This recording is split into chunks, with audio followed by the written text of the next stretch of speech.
Today we're going to be lasting up the Air Force Ones. Hey guys, what's up? Welcome to the channel. If you're new, make sure to subscribe, hit that like button. Today we're going to be lasting up the Air Force Ones. Can't wait to do this. It's going to be super fun, exciting. What we're going to be using today is barge cement. As you can see, we got a brand new container, unlike the old one that spilt in the shipping. So we got a brand new bad boy right there.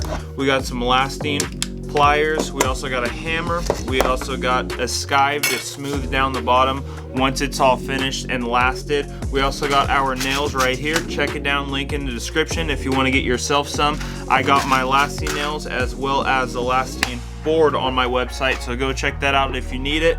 These are all the tools that we're going to be using in order to last up the Air Force Ones. So I'm going to get some random laces right now, throw those in because we don't want the clean ones to get dirty. I'm going to throw those ones in. From there, we're going to pretty much get it all around the last, get it all ready, nail it all up. It'll be all done. We're going to be using our glue, as I said earlier, but it's going to be very simple. Just follow along. Also, if you want an Air Jordan 1 pattern, all you got to do is become a member. I'm giving one away every single month, so go check that out. Don't miss out on the opportunity, and let's start lasting.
So as you can see, it is now all done. It's all lasted. We skived down the bottom, nice and smooth. Also, go cop yourself some merch, link down in the description.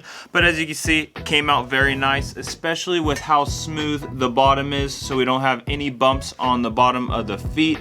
But it came out very nice, especially with the inside right there. You got the outside right there. It's starting to look really nice. As you see, we just got some lime green laces. I feel like I use lime green laces for everything now. We got a straight toe box right there. We got the back. It's looking all good. Very nice. I'm super happy with how this is turning out so far, just looking at it from the side and the inside, the outside, especially with the Nike signs. I also like the Nike signs on the inside. I think it just gives it an extra touch. I think it looks very nice, especially with the quilting on the inside of that. I think it looks very nice. Also, remember to hit the like button. It really helps out the channel. Also, it gives you 10 years of good luck, so remember that. But as you can see, boom. It's coming out very nice, especially with the tongue. If you can see the tongue, I think it's gonna turn out very clean once the laces are out. We put some new laces in, but this is pretty much them. Air Force One, lasted up, red liner on the inside. We'll get some tongue action, but they're looking good so far. Thanks for watching this video. Let me know what you think about these, what type of soles I should do, whether I should do white laces, red laces, maybe black laces. Let me know. Comment down below though. Tell me what you think about it. Make sure to like the video, helps out the channel, and turn on notifications. But thanks for watching. Make sure to like and subscribe. Check out all my other videos. Join my Facebook group today. The link's down in the description, as well as become a member so you can get yourself your own pattern for an Air Jordan 1, any size from 7 to 13. Go check that out. But thanks for watching. Cop yourself some merch and have a great day.